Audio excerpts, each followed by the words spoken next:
এই মুহূর্তে এক নজরে আমরা দেখে নেব ভারত এবং বাংলাদেশের সেনাবাহিনী কে কোথায় দাঁড়িয়ে রয়েছে। ভারতীয় সেনাবাহিনীতে অফিসার জওয়ান সহ সক্রিয় সদস্যের সংখ্যা 14,15,000, সেখানে বাংলাদেশের মাত্র 1,63,000। গ্লোবাল ফায়ার পাওয়ারের রিপোর্ট অনুযায়ী ভারতের কাছে মোট 2,296টি এয়ারক্রাফট আছে, সেখানে বাংলাদেশের 216টি। ভারতের কাছে যুদ্ধ বিমান আছে 606টি, বাংলাদেশের মাত্র 44। ভারতের কাছে ট্রান্সপোর্ট বিমান আছে 264টি, বাংলাদেশের 16টি। ভারতীয় বাহিনীর কাছে হেলিকপ্টার আছে 869টি, বাংলাদেশের কাছে 73টি। ভারতের অ্যাটাক হেলিকপ্টারের সংখ্যা 40, বাংলাদেশের একটিও নেই। ভারতের এরিয়াল ট্যাঙ্কারের সংখ্যা 6, বাংলাদেশের একটিও নেই। ভারতের ট্যাঙ্কের সংখ্যা 4,614, বাংলাদেশের 320। ভারতের আর্মড ভেহিকলের সংখ্যা 1,51,248টি, বাংলাদেশের মাত্র 13,100টি। ভারতের সেলফ প্রপেলড আর্টিলারির সংখ্যা 140টি, বাংলাদেশের 27। ভারতের টোড আর্টিলারির সংখ্যা 3,243, বাংলাদেশের 437। ভারতের মোবাইল রকেট প্রজেক্টরস আছে 702টি, বাংলাদেশের 71টি।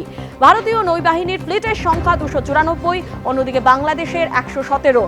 ভারতের বিমানবাহী যুদ্ধজাহাজ আছে 2টি, বাংলাদেশের একটিও নেই। ভারতের পারমাণবিক সাবমেরিন রয়েছে 2টি, বাংলাদেশের একটিও নেই। ভারতের মোট সাবমেরিনের সংখ্যা 18, বাংলাদেশের মাত্র 2টি। অন্যদিকে ভারতীয় নৌবাহিনীর ডেস্ট্রয়ার আছে 12টি, বাংলাদেশের একটিও নেই। ভারতীয় নৌবাহিনীতে ফ্রিগেটের সংখ্যা 12, বাংলাদেশের 7। ভারতীয় নৌবাহিনীতে করভেটের সংখ্যা 18, বাংলাদেশের 6। সুইডেনের বিশেষজ্ঞ সংস্থা স্টকহোম ইন্টারন্যাশনাল পিস রিসার্চ ইনস্টিটিউটের রিপোর্ট অনুযায়ী 2024 সালের জানুয়ারি মাসের হিসেবে ভারতের হাতে 172টি পরমাণু অস্ত্র রয়েছে। স্বাভাবিকভাবেই বাংলাদেশের ঝুলি শূন্য।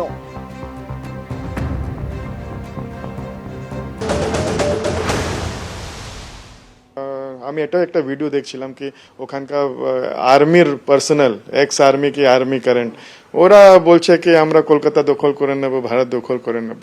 তো এরকম মানে হঠাৎ কি হয়ে গেল বাংলাদেশে কি পুরো অ্যান্টি ইন্ডিয়া অ্যান্টি মাইনরিটিজ কথাগুলো উঠছে। তো এটা তো এর এটা তো আমার পাশে সমাধান নেই কি কেন হয়েছে কেন হচ্ছে। কিন্তু এটাই আমরা বলবো কি যদি এরকম কিছু হয় বাংলাদেশের মানুষের জন্যও যারা এটা করছে ওরাও কালকে দুঃখ পাবে, যেটা বাংলাদেশের পরিস্থিতি তৈরি হয়ে যাবে। আমরা তো দেখছি কি আফগানিস্তান পাকিস্তানে কি অবস্থা রয়েছে। তো এটা কখনো ভালো না কি এরকম হিংসা করে অন্য লোককে দুঃখ দিয়ে মতলব কেউ ভালো থাকতে পারে। আর ভারত হচ্ছে বাংলাদেশের সব থেকে ক্লোজেস্ট নেবার। বাংলাদেশ ভারত দেখবেন বাংলাদেশকে এরকম যেরকম মা বাচ্চাকে কোখে নিয়ে রাখে ওই রকম বাংলাদেশ আছে। আর বাংলাদেশ ওয়েস্ট বেঙ্গলে কত ভালো সম্পর্ক ছিল এ পর্যন্ত। ওখান থেকে লোক আসে, মানুষ আছে, চিকিৎসার জন্য লোক আসে। তো এত যখন সম্পর্ক আছে এটা যদি সব নষ্ট হয়ে যায় তাহলে তো ওখানকার যারা প্রতিবাদ করছে ওদেরও তো এফেক্ট হবে না।